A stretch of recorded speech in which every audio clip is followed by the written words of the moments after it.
노숙자를 도운 예비 며느리의 충격적인 정체. 프롤로그 850억 재산가의 위험한 게임. 회장님, 오늘도 그 여자분이 오셨습니다. 비서 민정의 목소리가 인터폰을 타고 흘러나왔다. 또 벌써 7번째잖아. 나 박영희. 부동산 개발 회사 영희종합건설 회장. 전 재산 850억. 남편 없이, 아니 정확히는 무능한 남편을 대신해서 내가 맨 땅에서 일궈낸 돈이다. 새벽 4시에 일어나 공사장을 뛰어다니고 은행장들 앞에서 머리를 조아리고 온갖 멸시와 무시를 참아가며 쌓아 올린 재산. 그리고 그 모든 걸 물려줄 내 아들 지훈. 어머니, 저 왔어요. 바로 그 지훈이가 6개월 전 여자를 데려왔다. 어머니, 제 여자친구 김수연이에요. 처음 본 순간 솔직히 마음에 들었다. 아니, 너무 마음에 들어서 오히려 의심스러웠다. 얼굴은 청순하면서도 단정하고 말투는 공손하되 비굴하지 않고 옷차림은 소박하지만 세련됐다. 게다가 회계사 자격증까지 가지고 있다니. 처음 뵙겠습니다, 어머님. 김수연이라고 합니다. 그녀가 건넨 선물은 값비싼 명품이 아니라 정성스럽게 담근 매실청이었다. 어머님 위장이 안 좋으시다는 얘기를 지훈 씨한테 들었어요. 이거 드시면 좋으실 거예요. 완벽했다. 너무 완벽해서 오싹할 정도로. 내 돈을 노리는 건 아닐까? 평생 돈 때문에 접근하는 사람들만 봐왔다.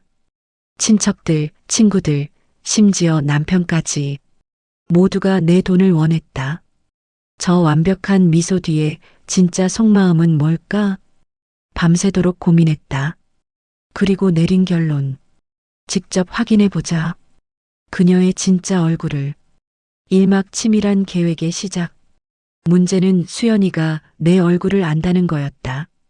민정아, 사람 하나 구해줄 수 있어? 네. 무슨 사람이요? 60대 중반 여성. 노숙자 행세를 해줄 수 있는 사람. 민정이 깜짝 놀라 나를 쳐다봤다. 회장님. 무슨 말씀을. 내 며느리감을 시험해 볼 거야. 사흘 후 민정이 한 여성을 데려왔다. 회장님, 김순덕 씨입니다. 65세. 남편의 사업 실패로 전세금을 날리고 딸의 대학 등록금을 마련하기 위해 온갖 일을 하고 있다는 여성이었다. 순덕 씨, 앉으세요. 감사합니다, 회장님.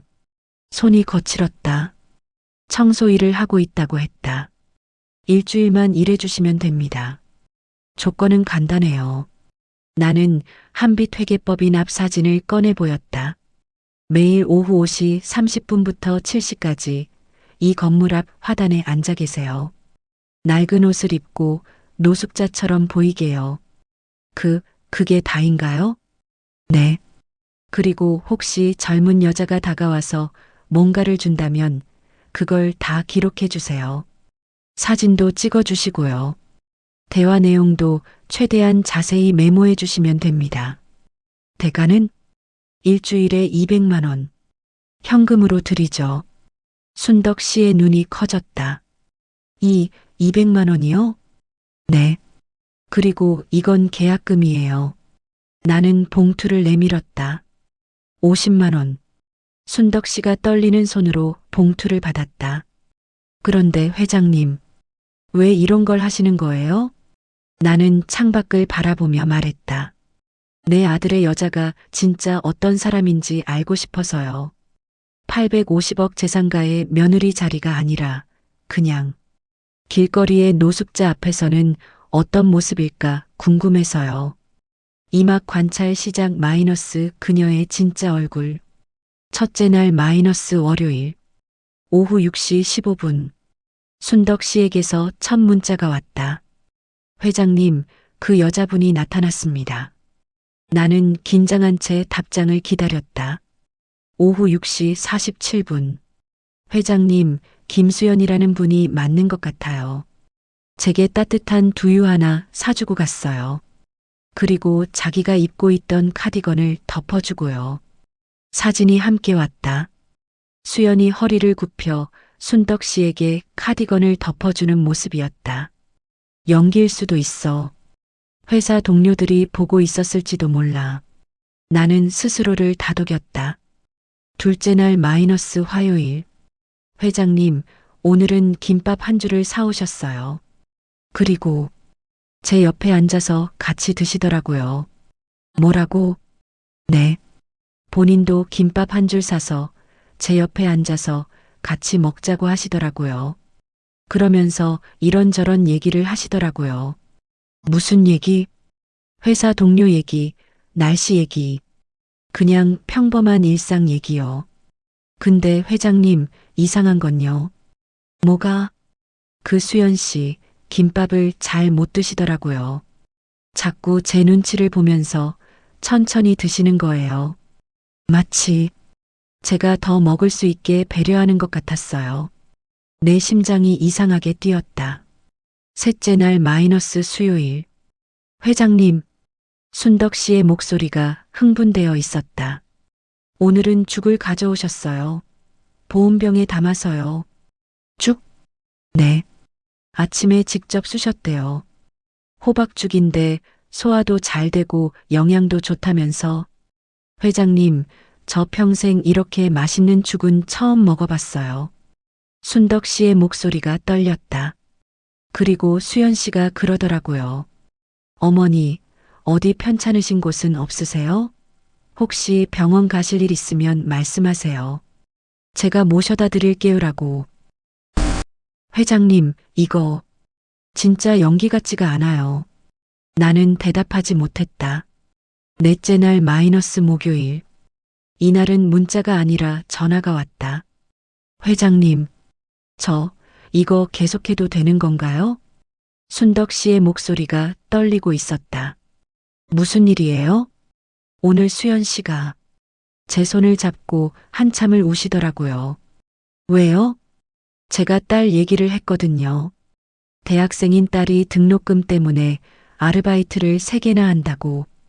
그랬더니 수연 씨가 갑자기 눈물을 흘리시면서 본인도 대학 때 그랬다고, 얼마나 힘든지 안다고.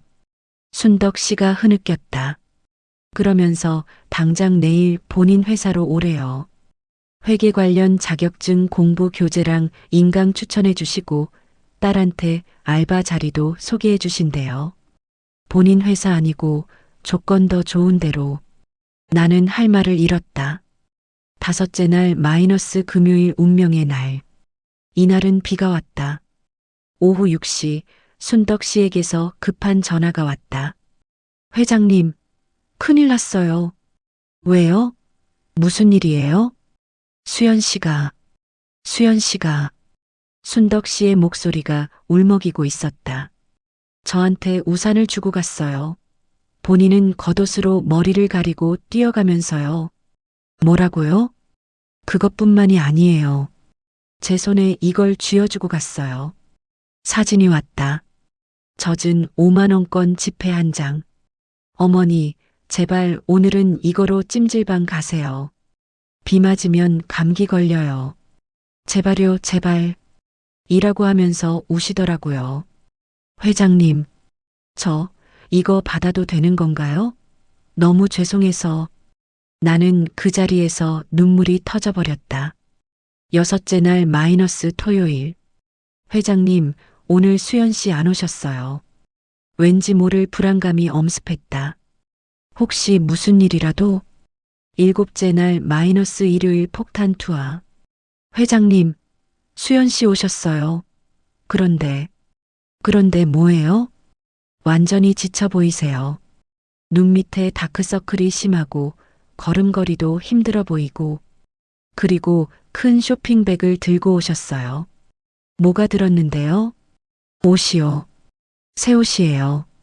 깨끗한 면바지랑 따뜻한 스웨터, 속옷까지.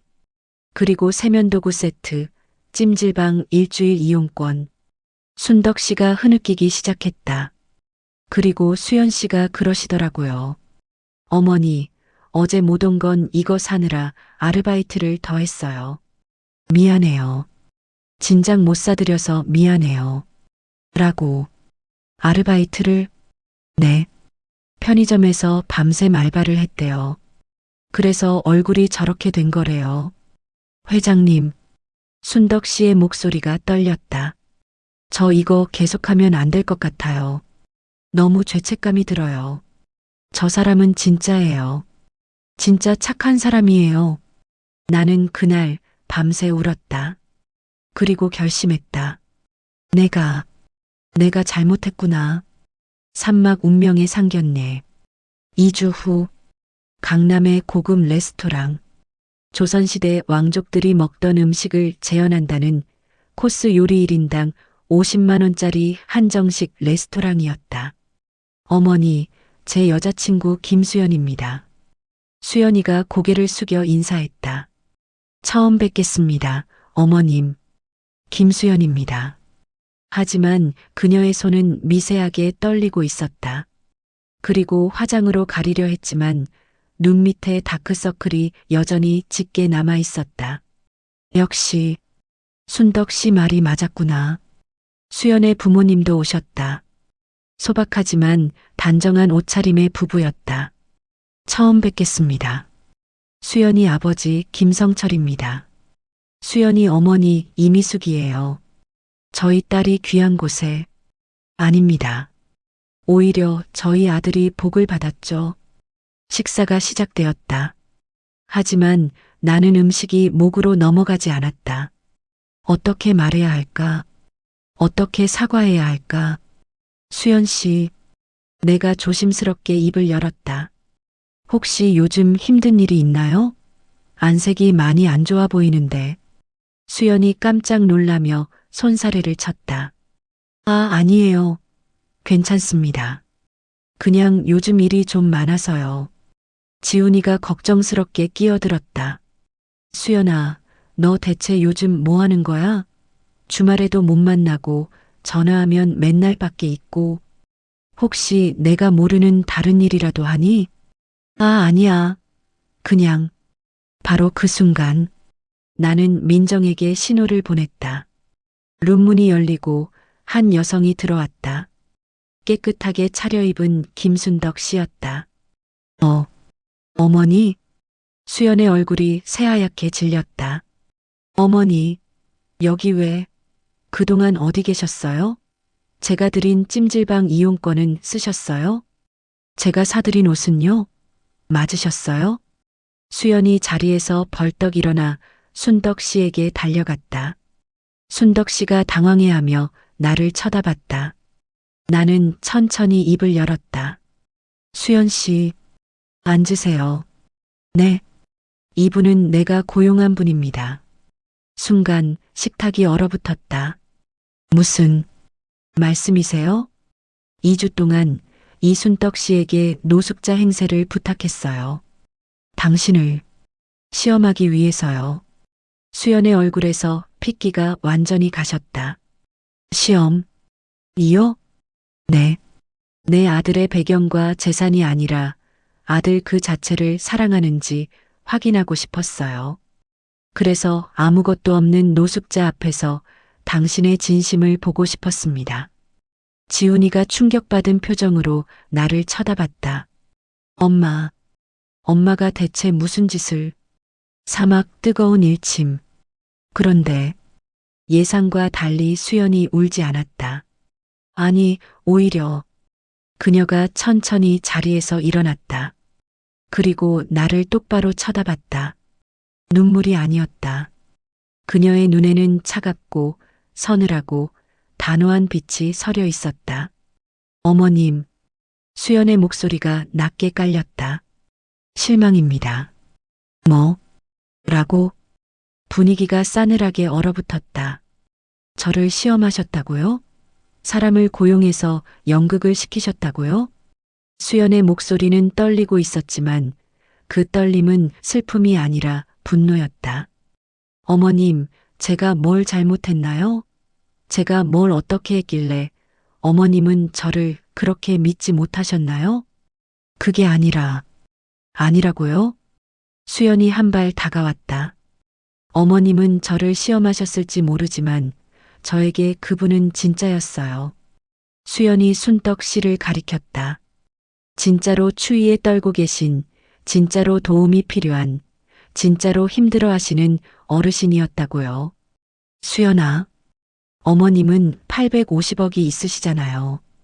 그 돈으로 얼마든지 사람을 도울 수 있잖아요. 그런데 왜 그 돈으로 사람을 시험하세요? 수연의 눈에서 마침내 눈물이 흘러내렸다.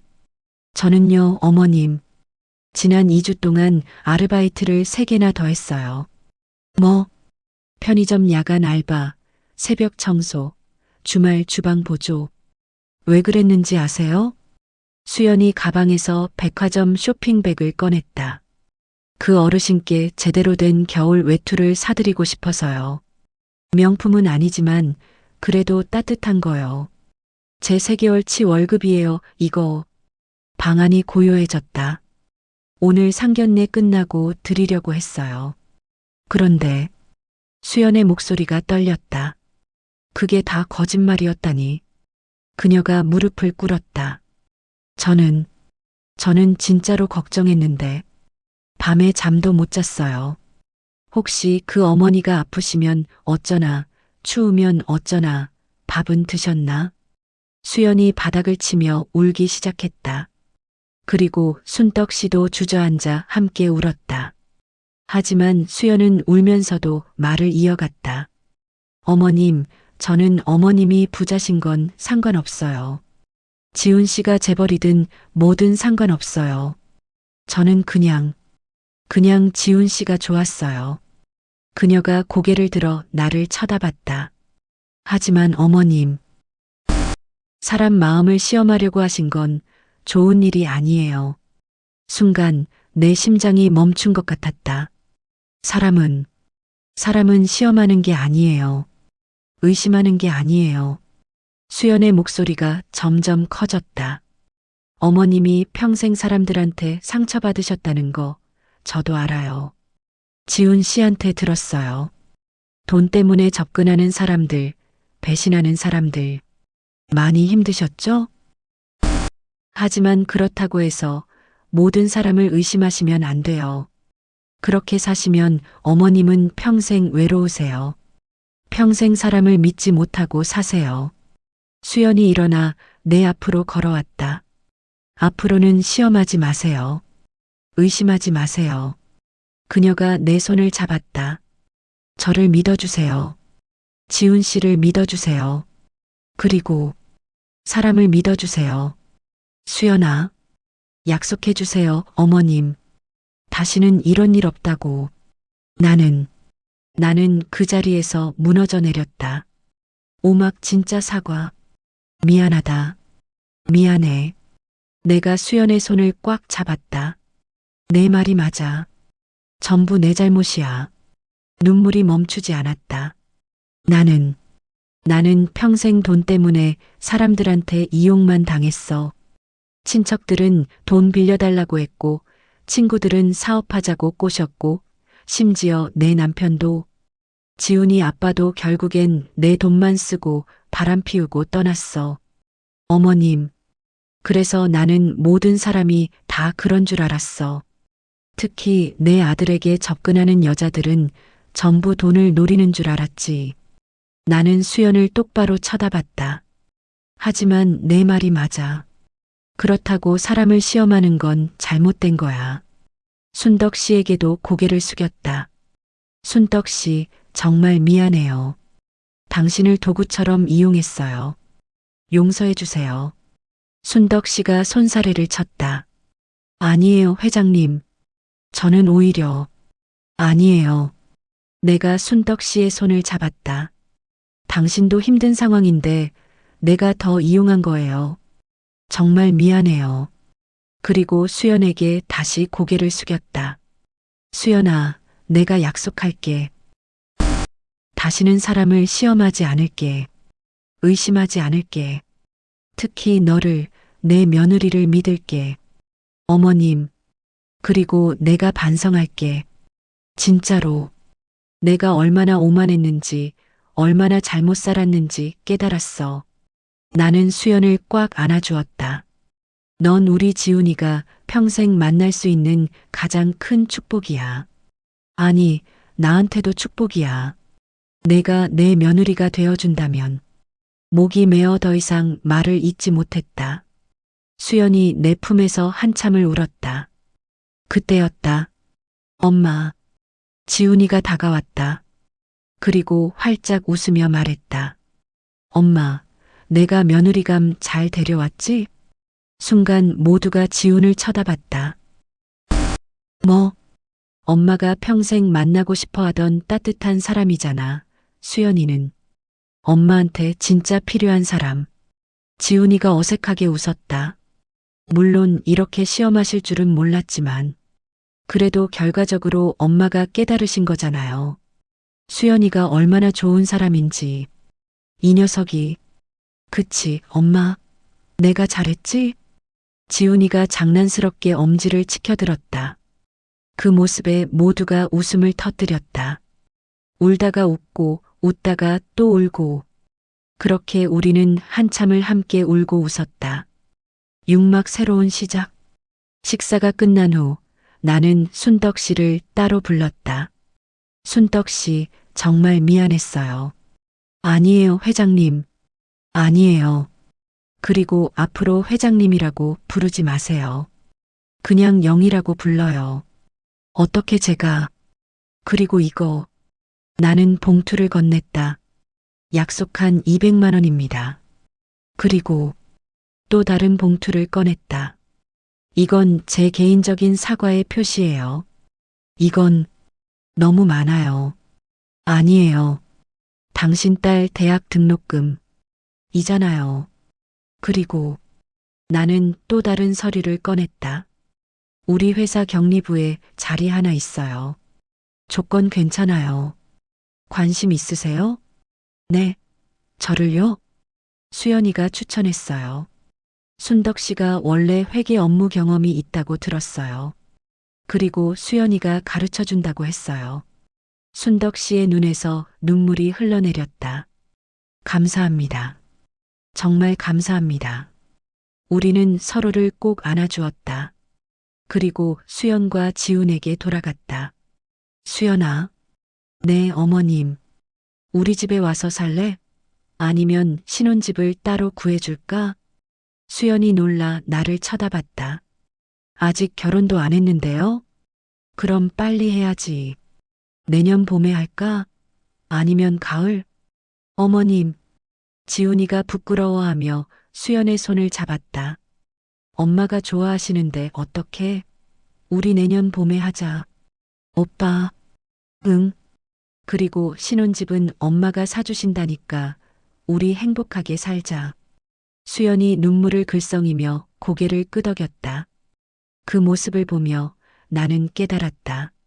진짜 부자는 돈이 많은 사람이 아니라 사랑받는 사람이구나. 6개월 후. 순떡아, 김치찌개 좀 더 끓여. 네, 영희 언니. 지금 우리 집 주방에서는 나와 순덕 씨가 함께 요리를 하고 있다. 순덕 씨는 우리 회사 격리부에서 일하면서 주말에는 종종 우리 집에 놀러 온다. 아니, 이제는 가족이라고 해야 할까? 그 상견례 이후 나는 정말 많은 것이 바뀌었다. 첫 번째 변화 마음의 문을 열다. 회장님, 오늘 직원 회식이 있는데 참석하시겠어요? 예전에 나였다면 단칼에 거절했을 것이다. 회장이 무슨 직원들 회식에 라고 생각하면서. 하지만 그날 이후 나는 달라졌다. 좋아요. 몇 시에 어디서 만나죠? 직원들은 깜짝 놀랐다. 30년 회사 역사상 처음 있는 일이었으니까. 회식 자리에서 나는 직원들의 이름을 하나하나 외우려고 노력했다. 김대리, 요즘 아이가 아프다며? 괜찮아? 네. 회장님이 어떻게? 민정이한테 들었어. 병원비 걱정하지 말고 회사에서 지원해 줄게. 그리고 아이가 나을 때까지 재택 근무해도 돼. 김대리의 눈에 눈물이 고였다. 감사합니다, 회장님. 집으로 돌아오는 길 민정이가 조심스럽게 말했다. 회장님, 요즘 많이 달라지셨어요. 그래. 네. 예전에는 죄송하지만 조금 무서우셨거든요. 근데 요즘은 정말 편하고 좋으세요. 나는 웃으며 대답했다. 수연이가 가르쳐 줬어. 사람을 믿으라고. 두 번째 변화 진짜 나눔을 배우다. 어느 날 순덕 씨가 조심스럽게 제안했다. 영희 언니 저 하고 싶은 게 있어요. 뭔데? 제가 겪어봐서 아는데 노숙자분들이나 어려운 분들한테 정말 필요한 게 따뜻한 밥이거든요. 그래서 무료 급식소를 하나 열면 어떨까 해서요. 무료 급식소? 네. 물론 제가 돈이 없으니까. 그냥 제안만. 나는 순덕 씨의 손을 잡았다. 좋은 생각이야. 해보자. 내가 건물 하나 사줄게. 네. 진짜요? 응. 그런데 조건이 있어. 뭔데요? 너랑 수연이랑 나랑 셋이 직접 운영하는 거야. 한 달에 한 번씩은 우리가 직접 가서 밥 퍼주고. 순덕 씨가 활짝 웃었다. 좋아요. 그렇게 우리는 강북의 따뜻한 한 끼 무료 급식소를 열었다. 처음 급식소에서 밥을 퍼주던 날. 할머니, 여기 앉으세요. 한 할머니가 비틀거리며 들어오셨다. 감사합니다. 밥을 드시는 할머니를 보며 나는 과거의 내 모습이 떠올랐다. 나도 저렇게 사람들을 의심하고 살았지. 할머니, 국 더 드실래요? 아이고, 고맙습니다. 이렇게 따뜻한 국은 정말 오랜만이네. 할머니의 눈에서 눈물이 흘렀다.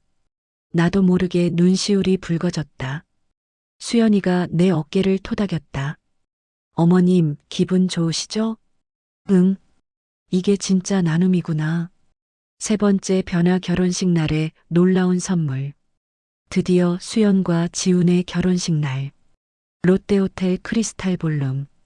500명의 하객이 모였다. 하지만 신부 측 하객 중에는 특별한 사람들이 있었다.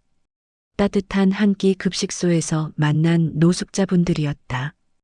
회장님, 저희가 이런 데 와도 되나요? 당연하죠. 여러분도 우리 가족이에요.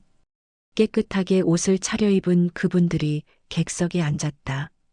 일부 하객들이 수군거렸다. 저 사람들은 누구야?